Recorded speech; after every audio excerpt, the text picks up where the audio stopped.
Jacob, you recently launched the Bridgeway Global Opportunity Strategy. Tell me about it.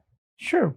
So the Global Opportunity Strategy is a long and short strategy. We are market neutral. What we try to do is deliver a return stream that's independent of overall market direction by investing in long and short positions in more than 35 countries all over the globe. Well, there's a lot of long, short funds out there. Why is yours different from the other ones? Well, one reason we're different is that we focus our gross exposure in proportion to the stock selection inefficiencies, the stock selection opportunities. So we see a lot more stock selection opportunities outside of the US compared to inside of the US because it's far less efficient outside of the US. So our gross exposure, the combination of our long and short positions is in proportion to that. So our gross exposure is mainly outside of the US, including in developed and in emerging economies. I think that is one point of differentiation that's quite important. So is it part of an equity strategy or a fixed income strategy? Because you're not trying to knock the cover off the ball here, right?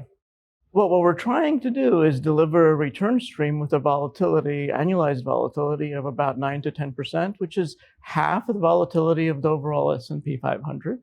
The way to think about this is you have investments in equity on the long side and the short side, but the collateral itself is in a fixed income product. You're earning risk-free treasury, and the combination of the long and short positions as well as the treasuries is what gives you the return stream. Can you talk about stock selection? How do you match or pair those stocks?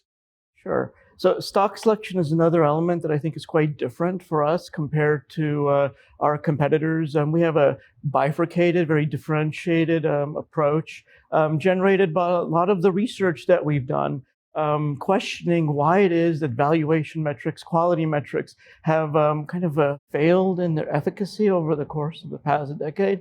Our research indicates that, in fact, the failure is in the knowledge-based industries, the high intangible-based industries. I can tell you a little bit more about what that is.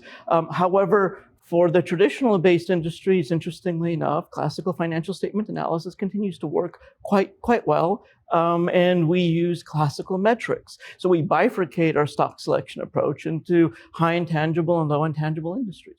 And do you trade a lot in this strategy? Because right now, there's a lot of volatility. So you can make a lot of money on the short side and the long side. So is this a good time for you? We have a turnover of about 150% each quarter. So we're quite nimble. We are not a high frequency strategy. We do take advantage of mispricing opportunity, especially in the knowledge-based industries, because those industries are very much focused on sentiment-based analysis, sentiment rotation. So that is quite fluid. And then finally, although you are trading quite a bit in this strategy, this is a long-term strategy, right? This is not something you want to hold for a little while and then switch to something else. This is a strategy that's designed to pair well with classical equity exposure, like a classical S&P 500 exposure in combination with a classical fixed income exposure, because the return stream is actually designed to be independent of both the bond market as well as the stock market. All right, well, thanks for coming on and talking about it. Well, thank you very much. Appreciate the interest.